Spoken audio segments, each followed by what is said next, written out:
Juan Soto and Blake Snell. Could we see both of those teams stay in the NL West, but switch teams?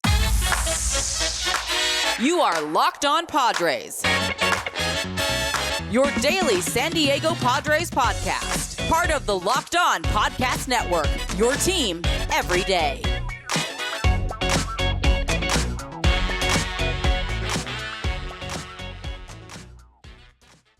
And today we're going to have Javier of Locked On Padres on the show to discuss maybe a little Blake Snell, Juan Soto to the D-backs. We'll discuss all that on today's podcast with Javier Reyes. But don't forget, today's episode is brought to you by FanDuel. Make every moment more. Right now, new customers get $150 in bonus bets with any winning $5 money line bet. That's $150 if your team wins. Visit FanDuel.com/lockedon to get started.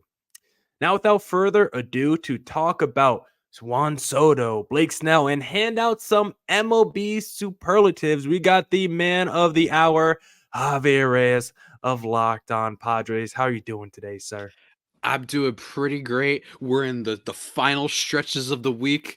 I like it. I mean, let's all be honest. It's really fun. And it's only Thursday. Yeah, but some of you, if you're lucky, some of you are like, yeah, but you usually it's a little bit of a light work week. Let's just all be honest. You know what I mean? Come on. Especially if especially if you're lucky, usually. I don't want to assume that everyone's as lucky, but I'm doing pretty good, man. Despite the fact that we haven't had baseball in a little bit. We've still gotten some news. You know what I mean? I'm optimistic that we could have like a lot of fireworks this offseason, I think, for sure. Yeah, Javi, how's it been for you? Because you've been in off-season mode for a while now. I was covering baseball up until like 2 weeks ago. Like you've been you got to cover it like every time you win the World Series. Yeah. So it's been like you've been off-season mode for like 2 months now. How's it been, dog? It's been tough at points. I love doing the player reviews. That's what I've been doing, going through every player. I still got some left. Love them. Yeah. But it could be a little bit tough, and it's like the more you think about the Padres, and in fairness, I've been luckier than most because I've gotten headlines, not good headlines, mind you, like losing our 3-time manager of the year to a division rival, questions over that, spending reductions, right? Like just not the best of things happening, but at least there has been stuff to talk about, and I'm hopeful lately, probably because my favorite football team has destroyed whatever ounce of humanity and hope I had in me. Yeah, that team has destroyed everything in my soul. That I'm just like, you know what? At least the Padres are like semi-competent sometimes, maybe. You know what I mean? Like at least there's like a bright future theoretically, maybe. Well, still got Herbert at least. At least got Herbert out there. It's not according to the Dolphins fans, though. Not according to the win-loss people who like to look at a team's record and then they think that they're football geniuses. But yeah, man. Really exciting, and definitely, as always, probably set up to be a big offseason for the Padres. Even every single time that I think they should just do, below the line moves, thin out the edges, all that stuff, they always do something big. And, they just recently, as of yesterday, when people are hearing this, hired Mike Schilt to be their new manager. So again, there's still a lot there. And even with all the disaster, there's still a lot of optimism, I think, around San Diego fan base. Just hoping that at least we still have stuff. You know what I mean? Like we're not the A's, we're not the Royals, we're not the Rockies, we're not the Rays, frankly. Like we're not those teams that just seem like the White Sox, right? That team has to trade its best players because they have nothing and then they have no farm system. So like at least there's ways you could get out of this. Unlike I think some other teams.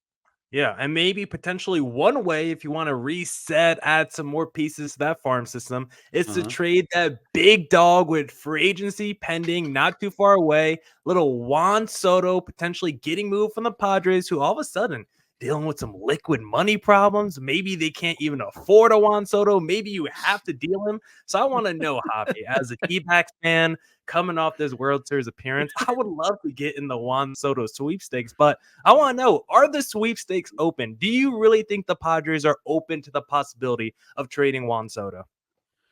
Reading the tea leaves, reading from what I've heard, and most of what I've heard is from where everybody else has heard. Most of it anyway. It seems like it's a little bit more likely than not that he gets moved. And I really think that I think that's backed up by the spending reduction report. Like that sounds like that comes out months before. I'm not saying that the media part of this was manipulative of it, but it's like that would support them making this move if there's a spending reduction. Almost it's like brace for impact. You know what I mean? Because if they're having the spending reduction, he's going to make maybe around 30 million in arbitration next year.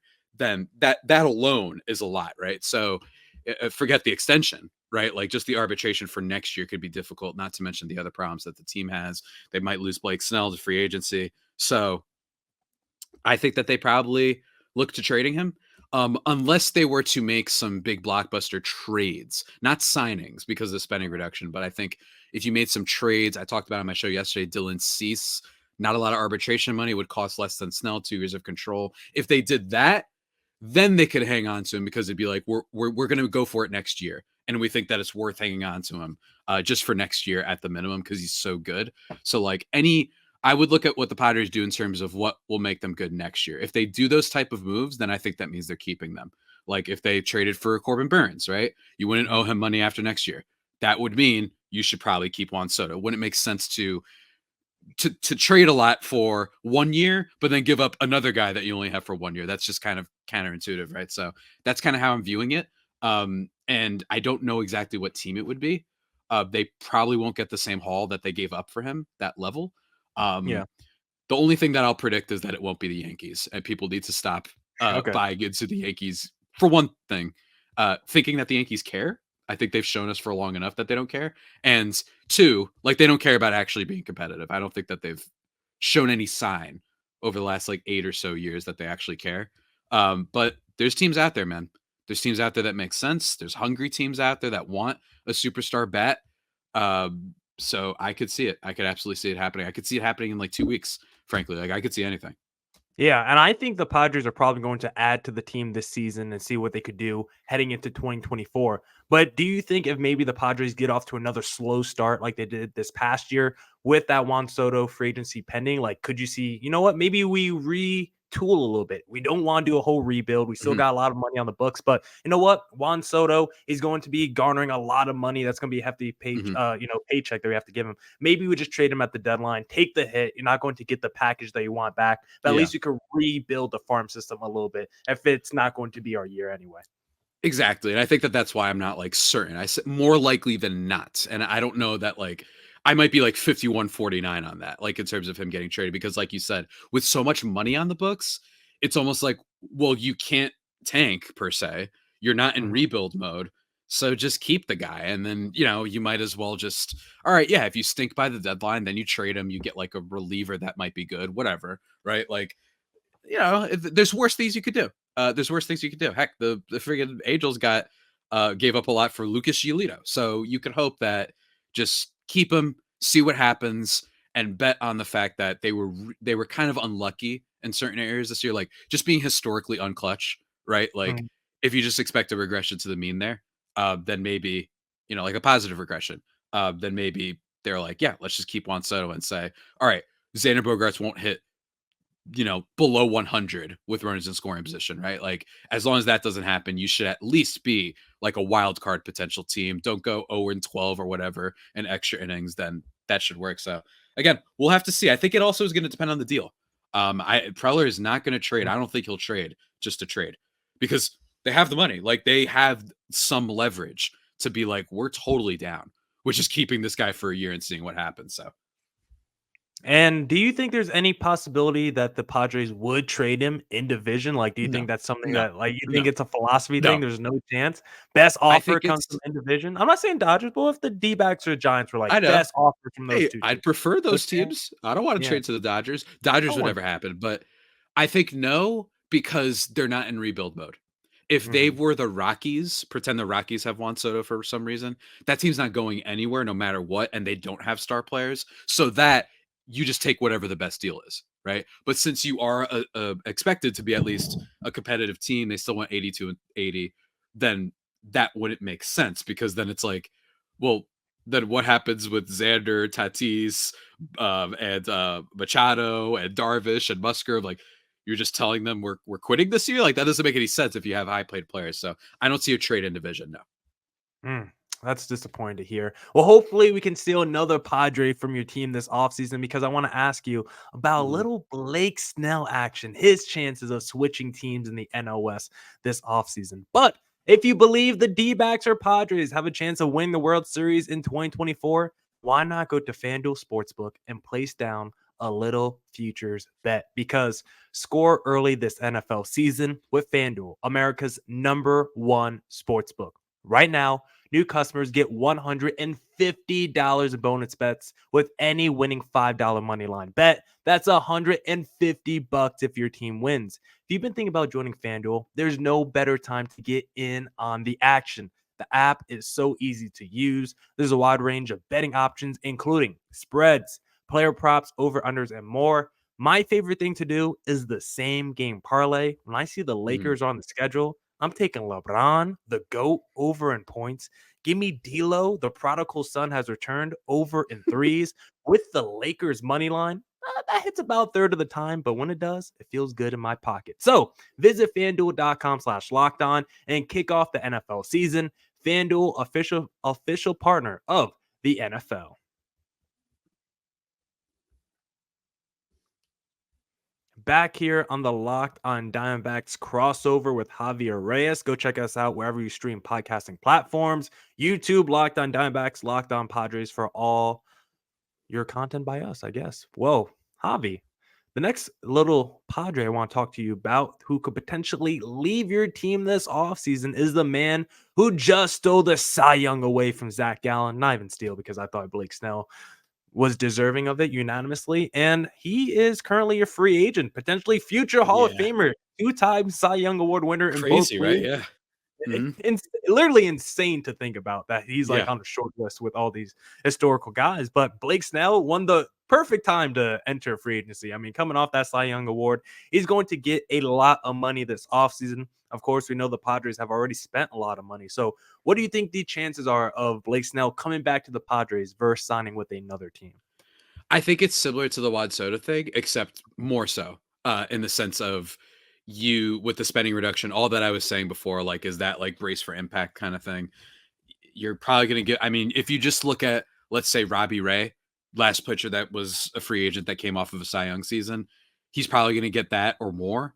And I just don't think with the spending reduction rumors and reports, plus all the contracts they have now, that it'll be entirely feasible. That being said, they are crazy. And it's totally possible that they're like, screw it, like we want to keep this guy because AJ Preller and company have shown that they are very uh in the present, which is sometimes a very good thing, but Mhm. other times not, because then they do stuff like extending Cronenworth and extending Darvish and extending Manny Machado while you have the Juan Soto guy, right? Like that should be your priority. So there's some issues there, but I would expect him to go to a different team, and that's the team that I think, or that's the player. I'm sorry, that I actually think the Diamondbacks could potentially acquire in free agency, depending on what they decide to do this offseason. It would be very sad, but it wouldn't be shocking if our three-time manager of the year left to the Giants, and then Blake Snell, our Cy Young Award winner, and the first since Jake Peavy, in 2001 or whatever the heck it was, right? Like, it wouldn't be shocking to me, and it would just be it's like a knife to the heart, like Talia al Ghul at the end of Dark Knight Rises. You know Okay. what I'm saying? Somewhat But, spoiler alert. Like, you know what I mean? Like just something like that. That's what it'll feel like if we lose Snell, especially. So and how nervous would you be giving Snell a long-term lucrative deal? Because to be honest, like, of Mhm. course, if I saw the headline, the passing bomb, D-back signed Snell to a major deal, I would be happy in the moment. But right now, with him not on the D-backs, like I would be very trepidatious to give a guy who we've seen be Good word. very up and down. Mhm. Thank you. I tried my best there. I was thinking about that word for like 5 minutes before I said it.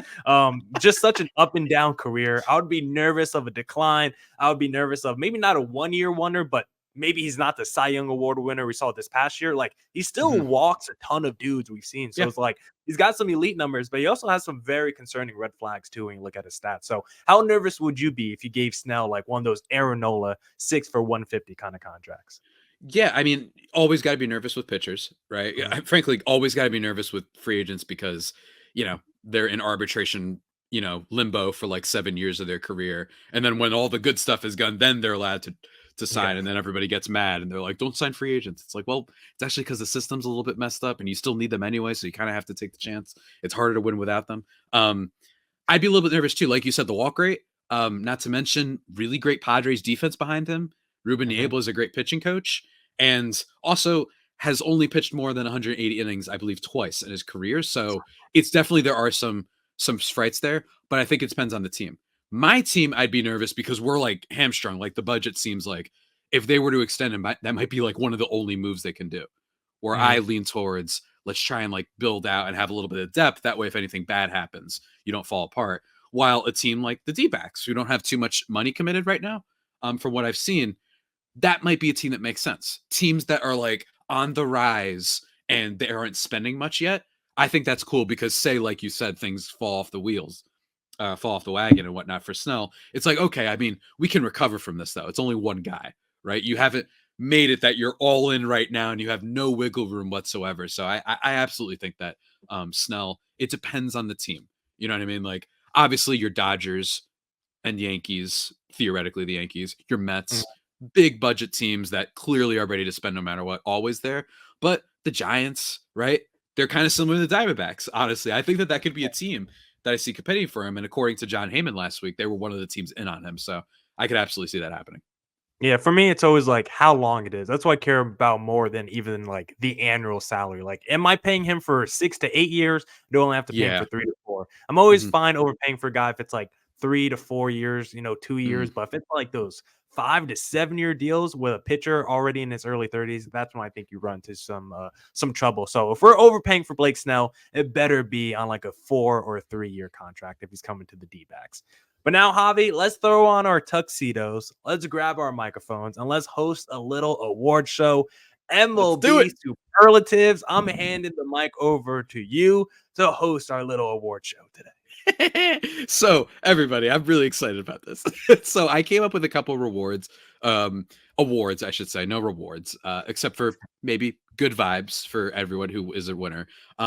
Some award categories, very straightforward, and some of them I named very weird categories and whatnot. So I'll introduce the awards and we'll both give our winner for both awards. Basically, not MVP, not your Silver Sluggers, Gold Gloves. That's already been given out. We know about those. It's fine. Instead, we are going to start with the first one. Miller, may I get into it? Yes, you may. The first award for the Millard Thomas and Javier Reyes Locked On Padres, Locked On Diamondbacks crossover superlative show is the Time Magazine Award for Most Interesting Player in the Sport. For those who know, Time Magazine does their Person of the Year. That doesn't mean best person. That doesn't mean coolest person, most noble person. It just means the person of the year. Like, who was the most discussed? I think that people always get mixed up why Time, you know what I mean? Like, they're always, hey, that guy stinks. Yeah, sometimes they do stink. It's just who was the person of the year. So, Millard, my person of the year that I would love to see, like a, dare I say, like the Vanity Fair version of this. Who would I like to see it on? I mean, it's kind of I feel like it's kind of obvious. Is it not? I think it's We'll see. I think it's Shohei Ohtani. I think it has to be him. Okay. I had some other nominees in there. I thought about Nick Castellanos.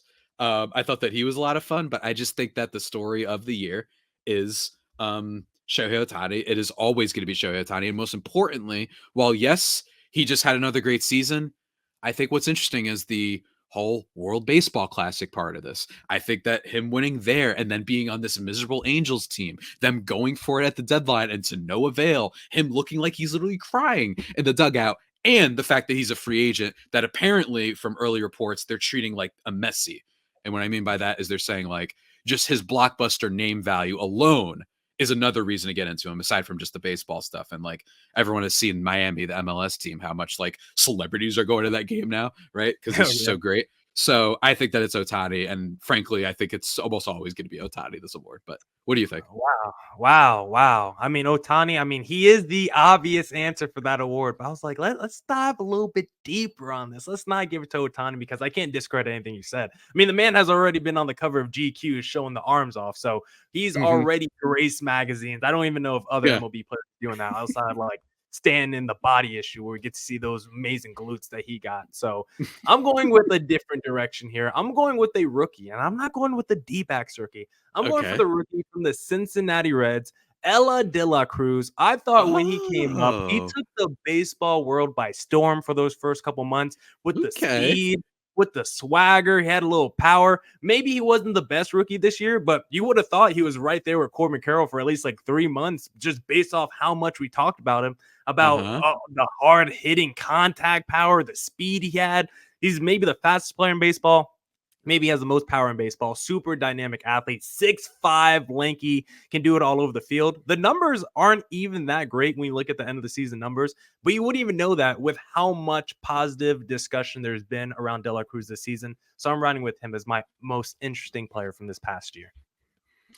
Good choice. Good choice. And he looks fun, man. He's fun. Like he did. The only reason that he was like on my short list, the only reason I didn't is because really fell off after that first month or so. Like the rookie wall, he didn't just run into it. That man went flying out of a cannon into it, right? So that's the only reason I didn't pick him. His numbers aren't like that nice, actually, if you look at the end of the season. But like the beginning, the speed, like this guy had that like Tatis, oh my God, I have to just watch him play type of vibe to him. Like just the speed, the charisma, the power, the glut, like everything was, you see the tools. And if you're a Reds fan, especially after all they've been through with like selling every player, that completely destroying, breaking down the team, it worked though. It worked. Unlike say the A's, they traded, and I think they traded well. So shouts to the Reds. They deserve a lot of credit. Yeah, they had like 5 rookies in like the top 10 of voting this year. So they got a nice future ahead of them. Yeah, they got a nice future. Next award is pretty simple. It's just called Best Breakout. I couldn't come up with a fun name for it in time. So it's just Best Breakout of the year. Just which player, like, you know, had the biggest, like, you know, upstarts. So this is not an Ohtani thing, obviously. Nothing like that. Millard, my winner for this award is going to be your boy, Bobby Witt Jr. of the Kansas City Royals. I don't know why I said it was your boy. I don't know why. I was like, my boy. Okay.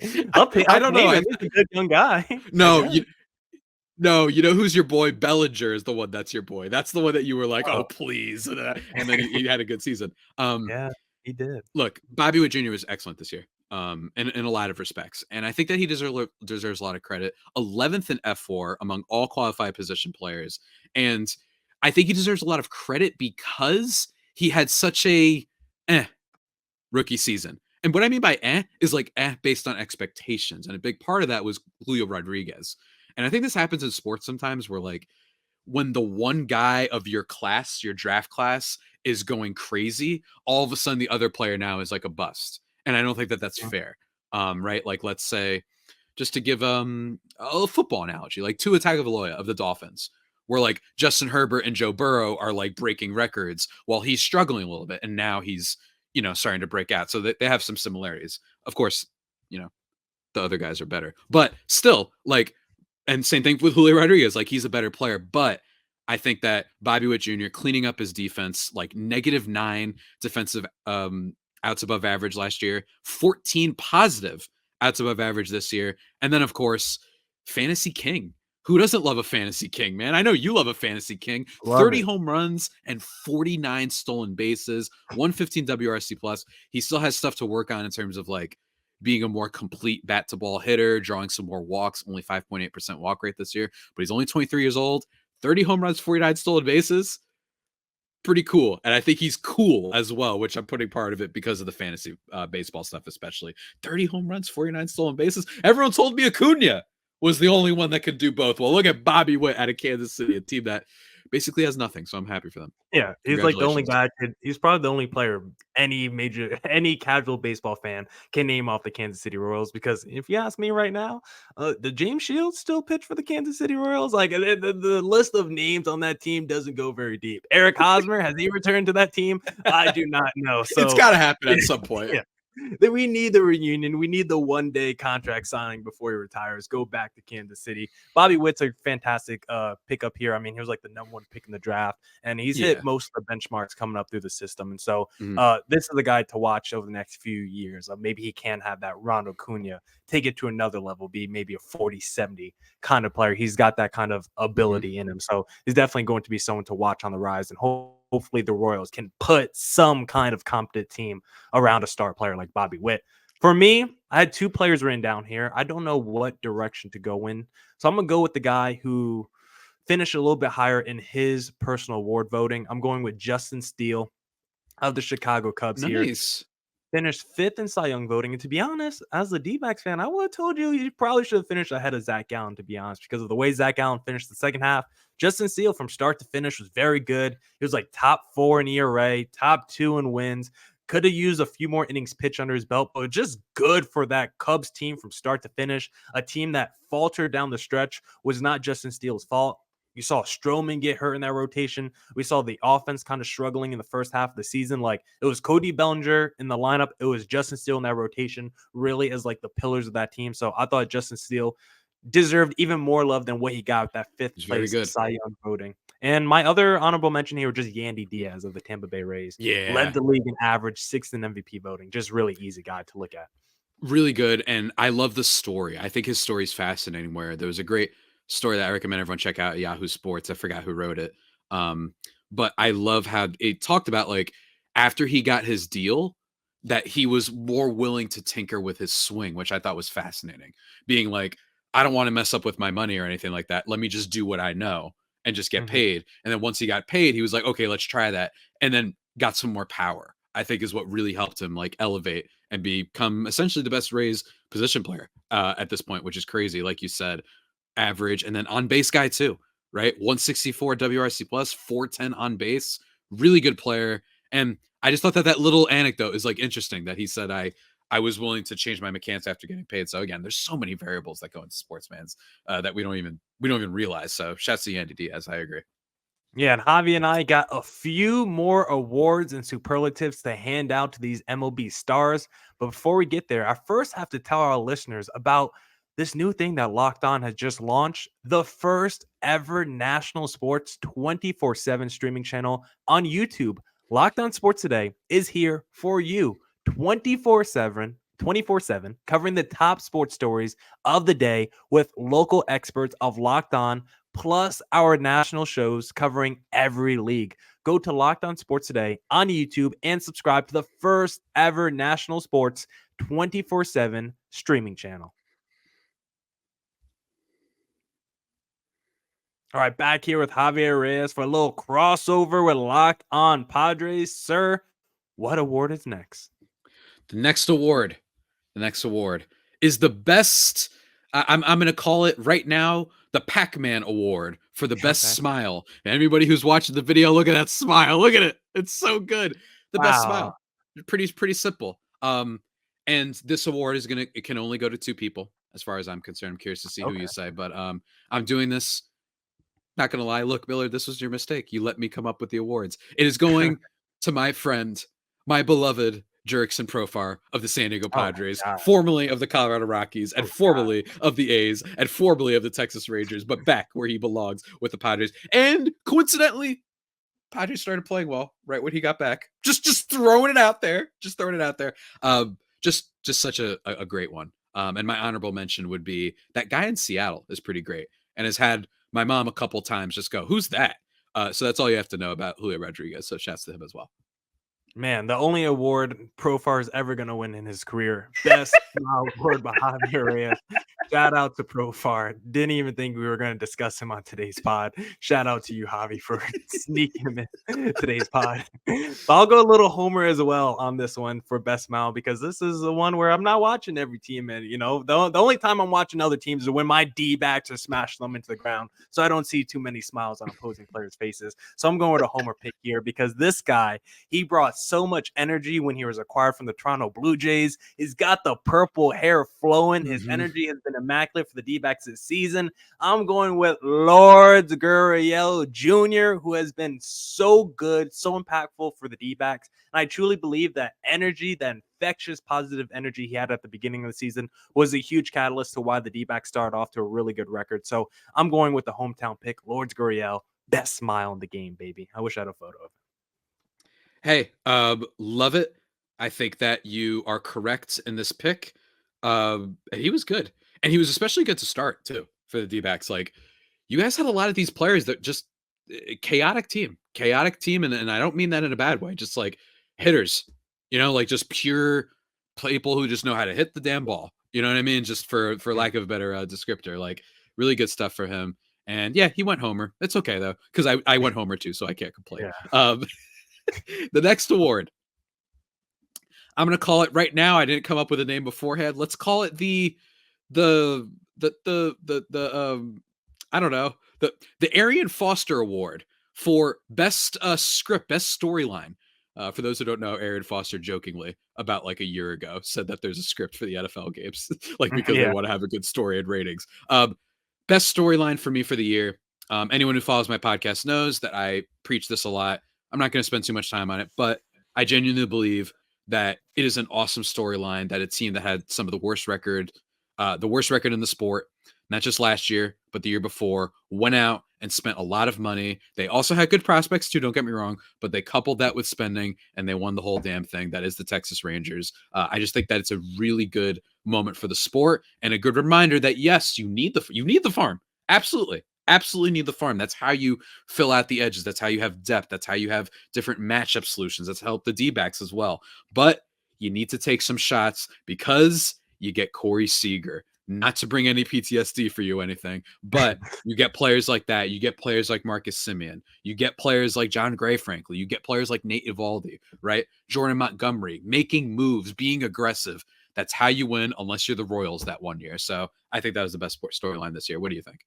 Yeah, I was actually going to piggyback off that a little bit with mine because I was going to say the battle of the AL West just for the division, just because I love seeing all those teams and the podcast hosts for those teams. Like that division just gets spicy with everyone involved. So I was going to pick the battle of the AL West, but since you already did a little Texas, I'll just transition it real quick. I'll go with the whole Attaboy storyline with the dude from that one podcast.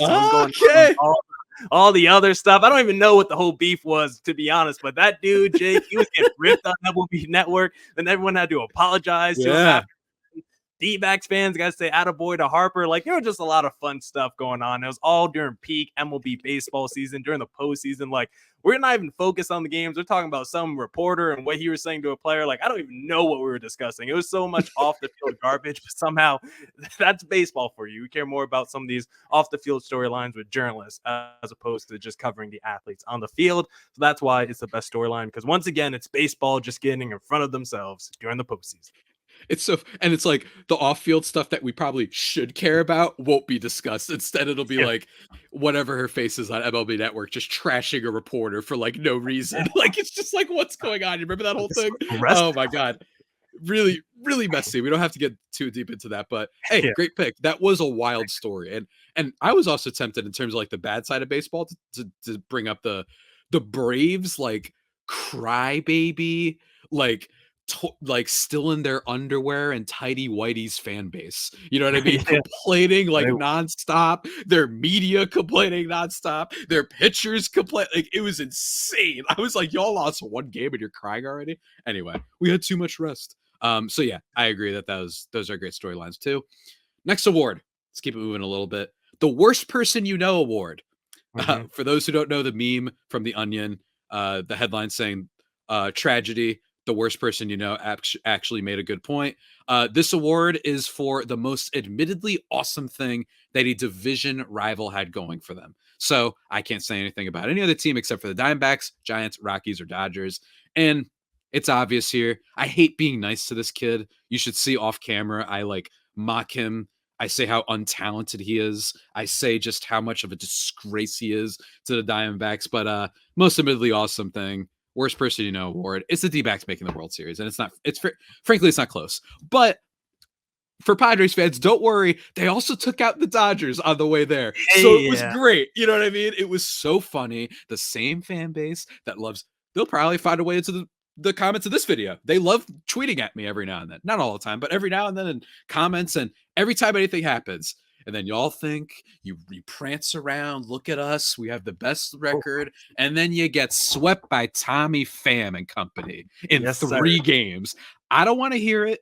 You can't have every single year a walk into the postseason and you blow it to Howie Kendrick of the Washington Nationals, the Cardinals like 3 times, the Giants and their old players, and a dude named Hunter Pence who had the weirdest swing ever. You guys find a way to choke constantly, and the D-backs not only beat them, because let's be honest, everyone's beat them. That's not that unique.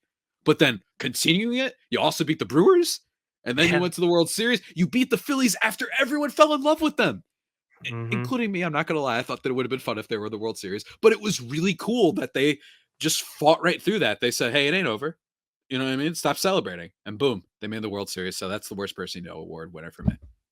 That's the way you ended that perfectly parlays into my pick, to be honest, Javi, because my worst person is not even someone from the Locked On Network, not even someone who plays for a Major League Baseball team, but someone who covers Major League Baseball.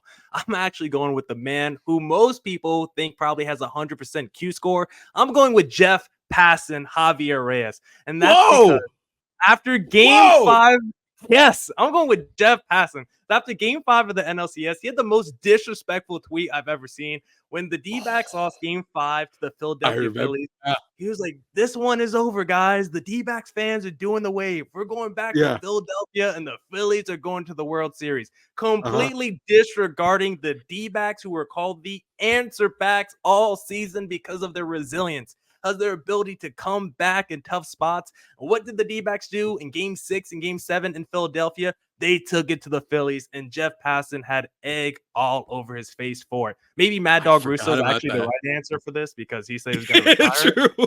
That was amazing too, yeah. But Jeff Passan, he's a real baseball journalist. He actually cares about the game. The fact that he said that hurt more than anything Mad Dog Russo said. I don't care what Chris, Jeff Passan saying it hurt my soul. That is funny, and it's funny because that's been like Passan's bit for a while, is making fun of the wave. I don't get it.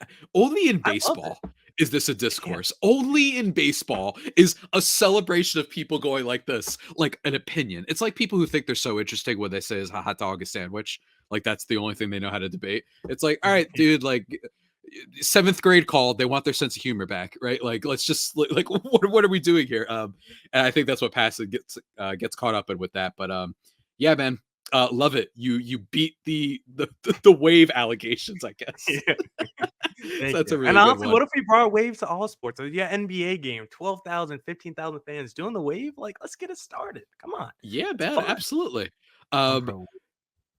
Next up is the aptly named, I think the best named. It is the Mookie Betts Award for the worst GM move of the year. Yes, that is still the worst trade. My winner for this, it's actually tough. First of all, dare I say, still the Mookie Betts trade. It's still the Mookie every year. It's still Mookie Betts trade. The guy was like second MVP. I'm going to say for this one, it was tough for me, but I'm going to say the Orioles with Jack Flaherty. Okay. Interesting. It was close. My other one was the Angels deciding to buy. In general, what is actually worse is the Angels, because they gave up a lot of prospects and Ohtani might walk, right?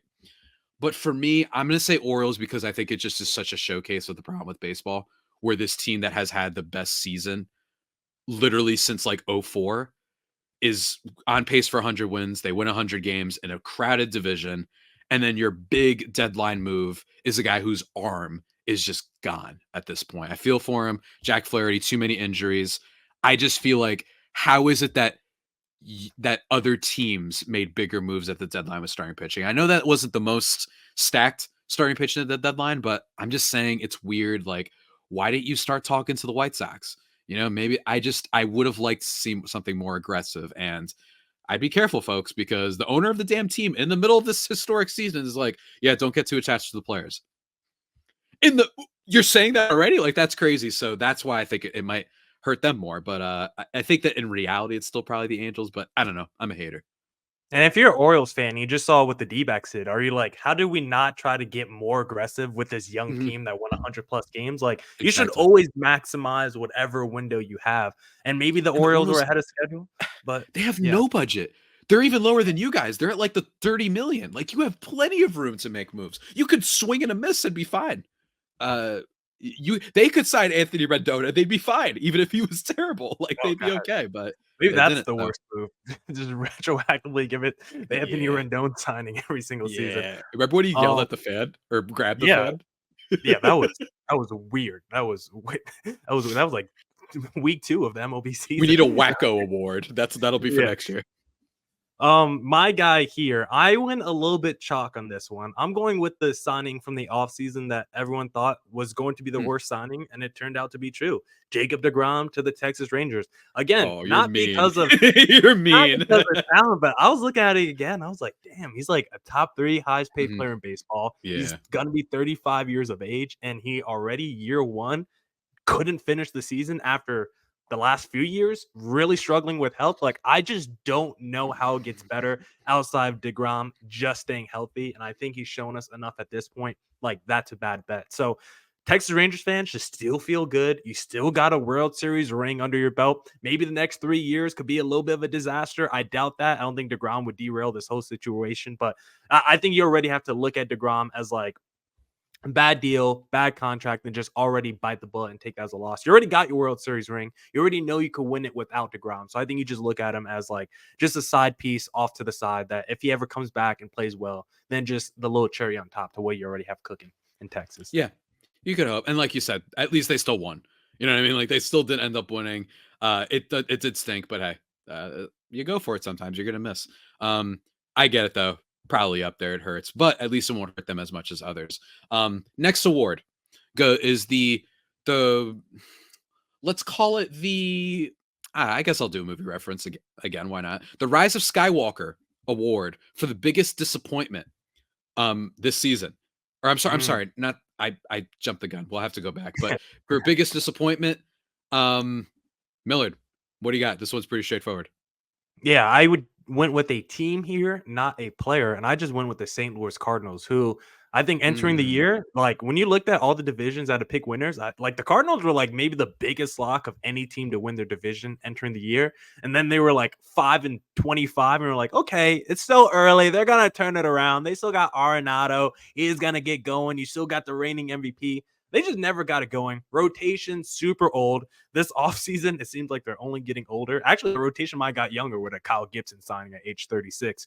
Who knows? I don't really like any of their young guys with the Brendan Donovans and all these other dudes who we try to make work, who just doesn't. I like Paul Goldschmidt. I like Nolan Arenado. Arenado coming off a down season, I think could be a perfect buy low candidate for another team. So I think the Cardinals are just in a weird place right now. And I just think they just have themselves a terrible season and probably the most disappointing season in baseball. But hey, I think you might have a little case over there. I want to hear what you got to say.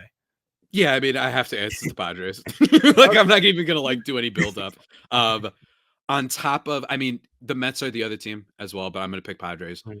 All the spending, all the hype, trading for Soto, signing Xander Bogarts, and for you to be that unclutch just all season.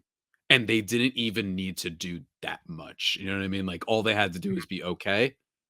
Couldn't even do that. So it's the Padres, and the fact that we're seeing the consequences of that with the payroll reduction. It's the Padres for me for most disappointing. Absolutely. You guys got it pretty close like that final month and like the final I six know. weeks. You guys like made it a real race. It was like there was like one series in September against the D-backs or like late August. So I was like, Yeah. did Padres go in and take like 2 out of 3 or sweep us? Like they're gonna jump us in the division, which Yeah. would have been crazy. And then they had like 2 straight like awful losses where Josh Yeah, Hader didn't want to pitch for some reason. yeah, really weird. I jumped the gun before. That's my bad. But the Billy Bean Award for the best GM move. Oh, so we did worst GM move. Now we got to do best GM move. Pretty straightforward. This one, there was a lot of good moves this year. But Mhm. I'm gonna go with, and I know that there's probably others that had more overall consequence, but I'm gonna go with Luis Ariz to the Marlins. Okay. Kim Ng and company killed it. Absolutely. I think it says a lot, frankly, about our sport and sports that she is out of a job somehow after this is Insane. the first time they made the playoffs since I believe 03. And I think their manager also, who just won manager of the year. Now, I think it says a lot about the sport, and it also says a lot about the Marlins. Let me be very clear. I think that plays a part in this too. That's a unserious organization. I love that phrase. I think it's great. Luis Ariz, it's a gutsy move. Pablo Lopez is a good pitcher. You didn't just give up some random prospects that you know what they're going to be. And he was the batting guy. Absolutely incredible with the bat. And he was huge for them. Like really clutch, really helped that team. Like you could see it on a night in, night out basis. Wasn't the only move. Jorge Soler had a good season. Starling Marte, a rental. They traded him to get Jesus Luzardo, who was a great pitcher for them this year, right? Like a lot of nice bullpen moves. The Jake Berger and former Padre Josh Bell move, that helped a lot. But I'm going to go with Luis Ariz because that was a full season thing. And it's such a classic old timer player. You know what I mean? The type of player that you'll hear on Part of the Interruption getting praised. And no one does it like they used to. Ariz is how you should do it, right? So I'm going to give it to the Marlins for Luis Ariz. Yeah, for all the batting average truthists out there, right? Luis Ariz is your king. And it's funny you bring up Kim. And do you say her last name Ing? Aang. Aang? Like okay. Avatar Aang. Aang, okay. Yeah, because I bring her up at least once a pod just because I think it's honestly disgusting that she's not the executive there over with the Marlins anymore. Because I didn't say I didn't pick a specific move, but I said the Marlins deadline was the best GM move for my award because I thought the Marlins had the best deadline of any team. For Kim to go out there and pick up, we knew this Marlins team had great pitching, but the offense was always that area where they needed to improve. He went out there, he got Jake Berger from the Chicago White Sox, who they have players like Eloy and Tim Anderson and all these other dudes you might thought would have got moved. It was Jake Berger who she identified, who smashed like a 900 OPS and like monster power with a Josh Bell too, who was kind of middling, then got picked up and was just on fire for the Marlins. Like I think from start to finish, off season to the end of the regular season, and the fact that she picked a new manager who was manager of the year, I think Kim was the executive of the year for any franchise this past season. I mean, yeah, she was incredible. And like you said, it's crazy. It's disgusting that she's out of a job. The last award, Millard, arguably my favorite. The Power of the Dog Award. This is another movie reference for the most forgettable team. This is a shot at the artsy fartsy jerks out there. I called that movie Power of the Nap. I think it will not be discussed literally ever again. Because I also don't think it's a very good movie, but it's a critical darling. Most forgettable team, I think it's Pittsburgh Pirates. I feel like this team has been a perpetual rebuild for like 100 years, and they didn't do anything, and they extended Brian Reynolds, and Brian Reynolds he's not overrated. His trade discourse was overrated. Like he was being treated like Mickey Mantle. They were like, they want a Soto like pack. What are you talking about, bro? And he's a fine player. He's a fine player. I think like a 120-ish WRC plus this year. Like he's fine, decent defender. He's the type of player that will fit on every team because he can play basically all over the place. And was I right? 110 WRC plus actually. So maybe I might just say frankly overrated, right? maybe I could say that. But even still, he's a fine player. But after all that, and part of this is injuries, right? Like they did have some rough injuries, specifically to O'Neal Cruz. That stunk. But I just feel like I heard nothing about them all year. So I'm gonna give it to the Pirates. Hey, I don't mind that at all. Brian Hayes, I'm tired of hearing about him. Yeah, maybe he has elite defense, but when is that bat ever going to come around? I don't know. This Pirates team, I agree, very forgettable. Sorry, Locked On Pirates host Ethan Smith. But for me, I'm taking a little bit of an even meaner approach here. I'm going with a team that is literally going to be forgettable because they're going to be out the sport. The Oakland A's. Oh, no. Yeah. I'm sorry. I'm going to remember the bottom 5 in attendance and the bottom 5 in payroll every year, and the team that never gets past the wild card to division round. Like, what is there to remember? They never do anything in the postseason. They never spend money. People don't go to those games. They never have that interesting of talent. Whenever they do get good talent, they trade them away immediately as soon as it's time to start paying them. So it's like, what is there to remember from the Oakland A's outside of if literally Moneyball was never made? Would we ever speak about Billy Beane or the Oakland A's? Ever? Like, would we ever have a discussion about them? I think the only discussion would be what we always say, right? They just don't spend.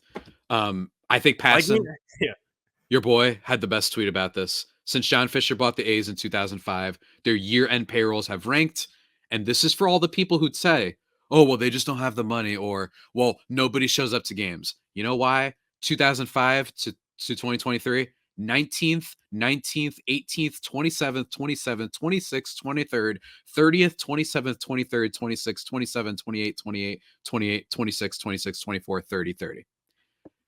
A lot of those years, they were a playoff team and they still refused to spend. It is not because people didn't care about Oakland A's baseball. They did. This is the place that gave us Ricky Henderson, for God's sake. Heck, they gave us Jose Canseco, for God's sake. Like, they have fans and they've won championships before. Their owner has actively destroyed that team. And I don't know if that makes them forgettable. I think it makes them like a tragedy, frankly, in a lot of ways. But like, I really think that emphasizes it all. So again, not to get on my high horse again and my, gossip column, but keep that in mind whenever you hear people start saying, oh, well, they just don't have the money and, oh, well, no one shows up. There's a reason why people don't show up, right? And I feel for the fans of Oakland losing the Raiders and now losing the A's. Whew, rough. Yeah. Absolutely rough. If you did a Rorschach, I don't even know how to pronounce that. But if you did like a Rorschach test with, you know what Rorschach test, yeah. Rorschach, you know what I'm saying over there, Javi. If you did one of those with like, I love Watchmen, yeah. You did that with like people under 25, and you're like, what's the first thing you think of when you think of Oakland A's? People might say like Brad Pitt or something. Like the first thing you think of with the Oakland A's for like youngsters. Might not be any player. It might not be Ricky Henderson. Like, it might be Brad Pitt and what he did. It might be like a Jonah Hill or something. So when that is the case, it's not good. And hopefully, I think Vegas could reignite that whole thing with Oakland and or not Oakland, with the A's, because they're no longer going to be in Oakland. So most forgettable team, a team that will no longer be around going forward. Sorry. And that's it. I don't know. Shy rap? I don't know who should rap. Yeah, that's it. That's it, folks. Those are the superlative awards. We went a little bit longer than I think we expected, but hopefully everybody had fun. Millard, what do you got on the horizon? Thanksgiving, going to be eating good. We got a big feast. This was a long pod. We'll see if we break it up into 2 pods. Don't know if we'll do that, but on the horizon, just of course, hot stove talk, right? Who else wants to talk about anything else but Yamamoto and Shohei Ohtani, where they're going right now? Absolutely, man. Same here. Going to be talking hopefully soon with Ulysses Sembrano of Locked On Rays. Everyone tune into that for Tyler Glasnow trade discourse. Ooh. So that should be a lot of fun. And otherwise, yeah, going to be enjoying Thanksgiving and some good old pecan pie. Love that. Good stuff. Yeah. Shout out everyone who listened. Go follow us on all our socials at CareerThomas24 for me, at Javi Peño for Javier on Twitter, Locked On Padres, Locked On Diamondbacks on YouTube, and of course wherever you stream platforms. Until next time, whenever that is, maybe a little pre-Christmas crossover. Javier Reyes. Until then,